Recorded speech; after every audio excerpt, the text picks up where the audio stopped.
Good morning class. आज हम करेंगे bank reconciliation statement part 2।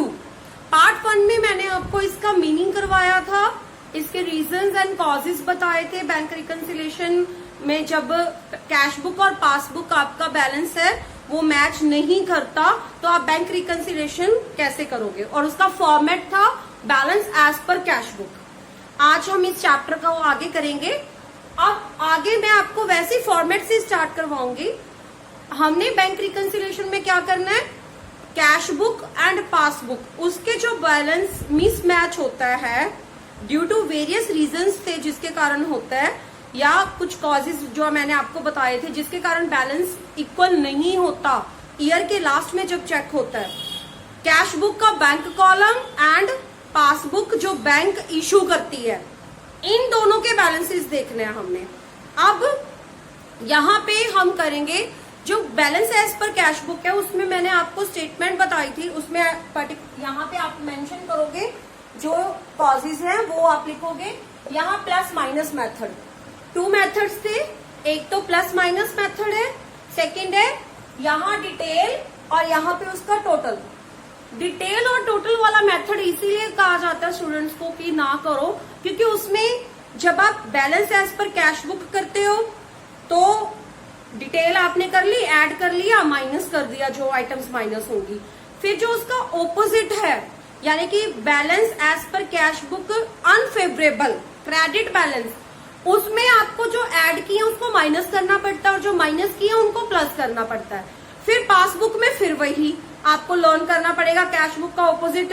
And जो ओवरड्राफ्ट है उसमें फिर, लेकिन जो प्लस माइनस मेथड है वो बहुत इजी है। आज मैं आपको एक बार वो दोबारा से करवा रही हूँ ताकि आपको और अच्छे से क्लियर हो जाए। अगर आप प्लस माइनस मेथड कर रहे हो तो कहाँ चेंज आता है, ध्यान से देखना। आपने ओनली 1 मेथड करना है। आप अच्छे से balance as per cash book या बैलेंस एज पर पासबुक जो फेवरेबल है, एक फॉर्मेट अच्छे से लर्न कर लो। सपोज आपने balance as per cash book debit balance यानी कि फेवरेबल बैलेंस अच्छे से लर्न कर लिया। अब देखो आपने क्वेश्चन कैसे करना है। Balance as per cash book debit यानी कि फेवरेबल बैलेंस है, ठीक है। तो अब करेंगे क्या, जो आइटम्स ऐड होती है उनको ऐड करेंगे।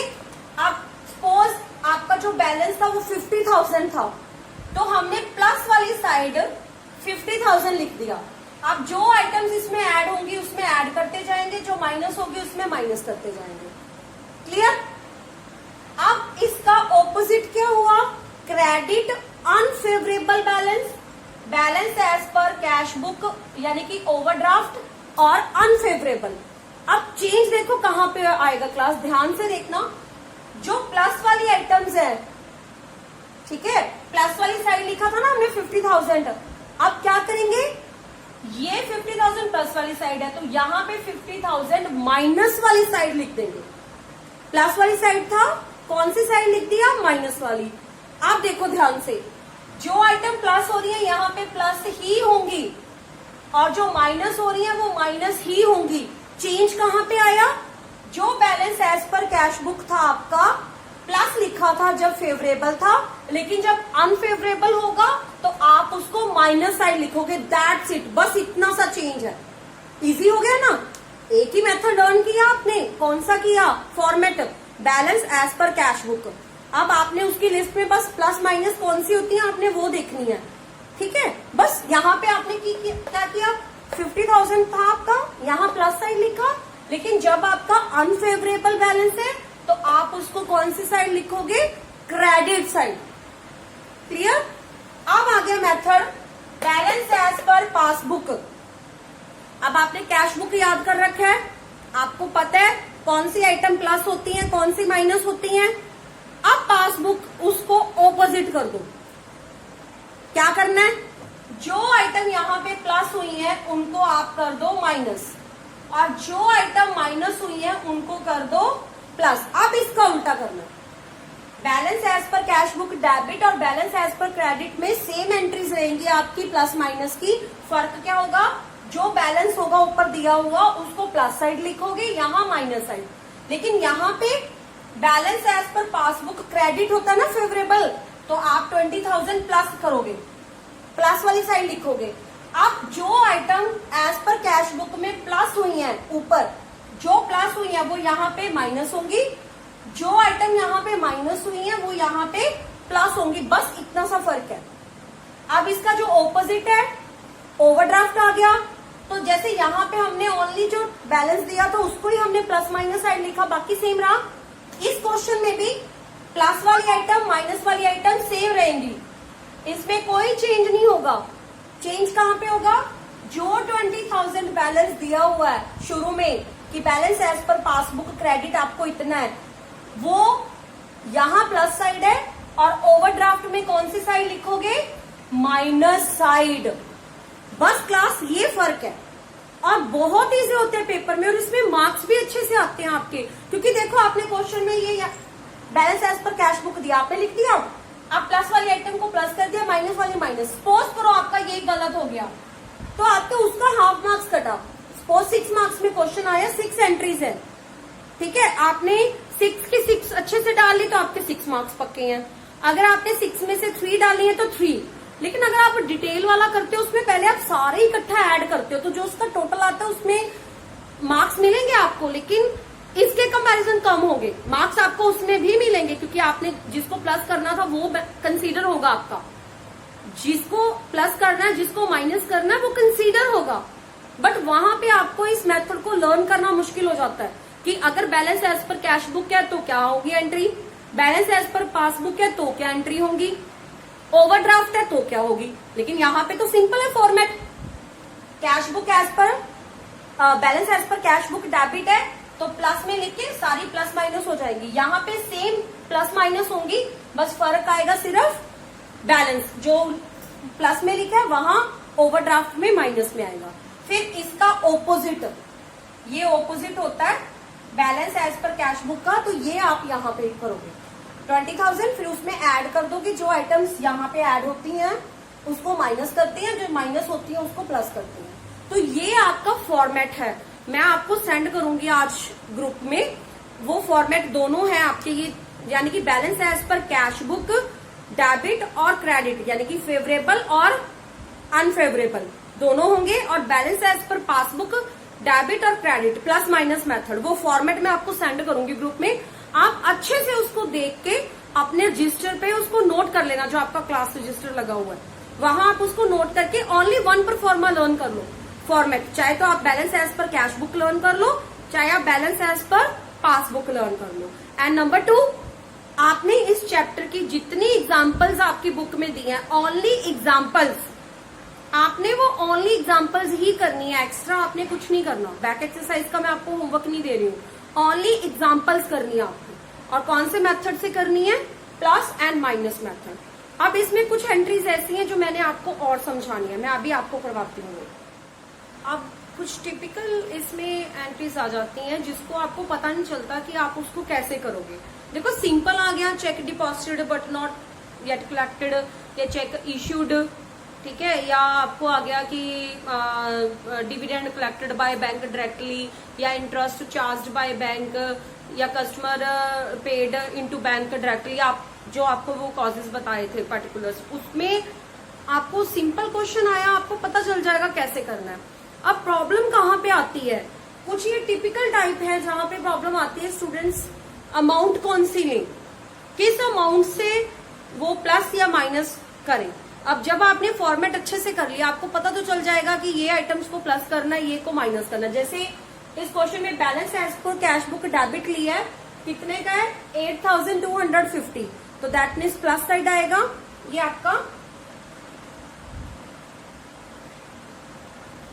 अब चेक डिपॉजिट की है but not realised by bank, या ये आएगा, ये एंट्री आपकी क्या होती है, आपकी माइनस होगी। एंड चेक इशू वाली जो आपकी एंट्री है वो क्या होती है, प्लस होती है। ठीक है, आपको इतना पता चल गया। अब इस क्वेश्चन में क्या प्रॉब्लम है, इस क्वेश्चन में आपने अमाउंट क्या लेनी है वो देखो आप। Cheque deposit into bank 5,450 on 25 March 2017। अब ये बुक कब की बन रही है, 31 मार्च 2017 की। ओके, 31 मार्च 2017 को हो रही है तो 25 मार्च 2017 को कितने के चेक थे? 5450, of which cheque worth rupees 3700 could be realized by bank up to 31st March. इसमें से 3700 के जो चेक हैं वो बैंक ने 31st मार्च को रिलाइज कर लिए। ध्यान से देखो क्वेश्चन को। 5450 के चेक थे जिसमें से 3700 के चेक बैंक ने 31st मार्च 2017 को रिलाइज कर लिए। अब मैंने आपको क्या बताया, बैंक रिकंसिलिएशन कौन से आइटम्स को लेता है? जो ईयर एंड जो आपका हो रहा है 31st मार्च तब तक जो आइटम नहीं ली है, उसके बाद ली है, उनकी एंट्री डालेंगे हम। तो यहाँ पे 3700 तो 31st मार्च तक ले चुके हैं। दैट मीन्स कौन सा आएगा ये चेक डिपॉजिट वाली एंट्री में, कौन से अमाउंट आएगी? आप इसको माइनस करो 1750। तो आप ये जो एंट्री है आपकी cheque deposit into bank but not realised by bank up to 31st March, तो आप 1750 रुपीज से इसको क्या करोगे? माइनस वाली साइड लिखोगे। ठीक है, I repeat again, cheque total 25 March को 5450 का था, बट 31st मार्च तक बैंक ने ओनली 3700 रिलाइज किए, यानी कि जो बाकी बैलेंस था वो रिलाइज नहीं हुआ 31st तक। तो इसका मतलब 31st के बाद होगा ना, इसीलिए हम ये वाली अमाउंट लेंगे। क्लियर हो गया आपको? Number 2, cheque totalling rupees 16,800 were issued on 15 March 2017, of which cheque worth rupees 4500 were cleared on 3rd April 2017। अब यहाँ पे बिल्कुल क्लियरली बताया हुआ है 16,800 के चेक थे, ठीक है, जिसमें से 4500 3rd अप्रैल को होगा। अब यहाँ पे आप माइनस नहीं करोगे, अब आप 16,800 में से 4500 माइनस नहीं करोगे। सिंपल क्या करना आपने, जितना 4500 है वो आप प्लस साइड लिख दोगे। ठीक है क्लास, क्लियर हो गया? यानी कि यहां पे आप प्लस माइनस, यहां पे आप माइनस नहीं करोगे। क्वेश्चन ध्यान से समझो, ठीक है।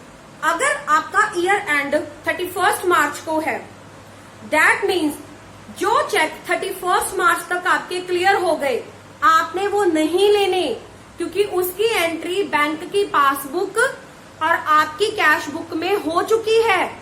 उसके कारण आपका बैलेंस नहीं मिसमैच हो रहा। Clear?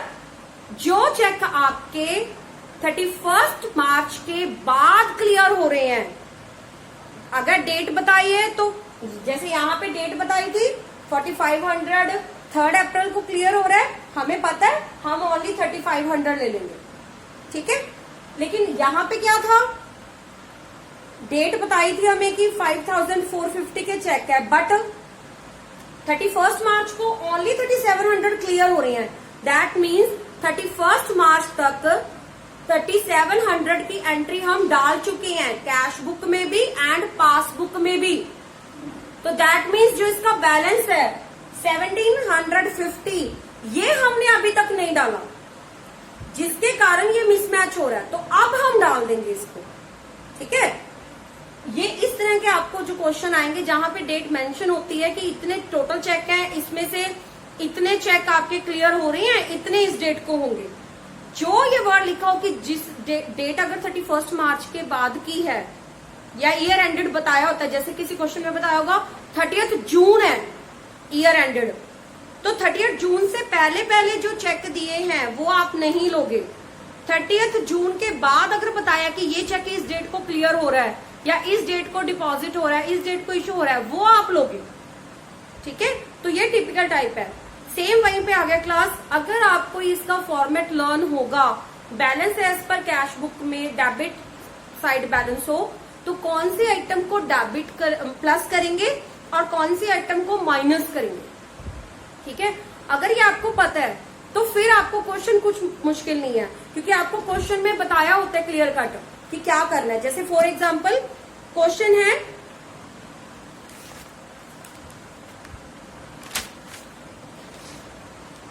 Debit balance as per cash book 10,000, तो आप क्या करोगे 10,000 यहां लिख दोगे। A cheque for 500 issued in favour of Karan has not been presented for payment. Cheque issue हुआ 500 का but not presented for payment, तो क्या करोगे इसको प्लस करोगे, क्योंकि आपको पता है cheque issued but not presented for payment plus होता है। उसके बाद है a cheque for 295 deposited in bank has been dishonour.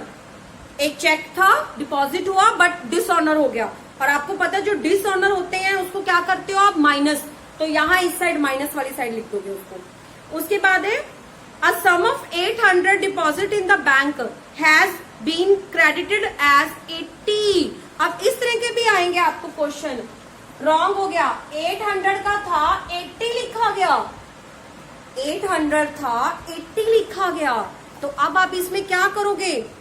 A sum of 800 deposit in the bank has been credited as 80 in the passbook। Passbook में हो गया, तो अब क्या करोगे आप deposited credited by bank with lesser amount, क्योंकि कम amount से किया उसने, तो टोटल कितना हो गया आपका 800 में से माइनस किए 80, कितना आ गया 720, तो 720 आप किस साइड लिखोगे माइनस साइड लिखोगे। ठीक है, उसके बाद है एक आपको फॉर्मेट में मैं भेजूंगी जो अंडरकास्ट ओवरकास्ट वाला है, उसमें है उसमें फॉर्मेट में। तो अगर आपको क्वेश्चन में दिया हो कि payment side of cash book undercast, तो आप इसको माइनस करोगे, अगर ओवरकास्ट लिखा है तो आप इसको प्लस करोगे, इसका उल्टा हो। तो अगर आपको ये दिया हो कि payment side of cash book undercast, तो आप इसको क्या करोगे माइनस करोगे। ठीक है, उसके बाद है और क्वेश्चंस है, जैसे इन्होंने दिया है कि 640 as premium life insurance according to standing instructions. अभी आपको बताया था ना कि अगर बैंक को स्टैंडिंग इंस्ट्रक्शंस हो तो वो आपकी तरफ से कस्टमर के बिहाफ से कुछ पेमेंट्स करता है। ठीक है, तो अगर आपको परफॉर्मा में पता है कि किसको आपने प्लस करना है किसको आपने माइनस करना है, तो आप आराम से कर सकते हो। ठीक है, तो अभी आपने क्या करना है, मैं आपको फॉर्मेट सेंड कर रही हूँ, आज आपकी ऑनलाइन क्लास के बाद आपको फॉर्मेट सेंड होगा। आप उस फॉर्मेट में आपको प्लस माइनस मेथड से balance as per cash book, ठीक है, उसमें आपको कैश बुक अगर डेबिट है बैलेंस है वो बता के, अगर क्रेडिट है तो ओवरड्राफ्ट लिखा होगा। ओवरड्राफ्ट का मतलब ही अनफेवरेबल होता है, ऐसे ही बैंक वाले में भी ओवरड्राफ्ट लिखा होगा। ठीक है, तो वो आप अच्छे से करके फिर आप जितनी एग्जांपल्स है, मैंने एग्जांपल्स इसलिए बोला क्योंकि एग्जांपल से आप अच्छे से ट्राई कर सकते हो, आपको समझ आ जाएगी। जितनी रेपिटेशन करोगे ना आपको पता चल जाएगा कि आप की कौन सी एंट्री प्लस हो रही है और कौन सी माइनस हो रही है। ठीक है, होप आपको ये आज का चैप्टर समझ आया होगा और अब आपको बैंक रिकंसिलिएशन स्टेटमेंट अच्छे से पता चल गया होगा कि क्या है। ठीक है, ओके क्लास, थैंक यू।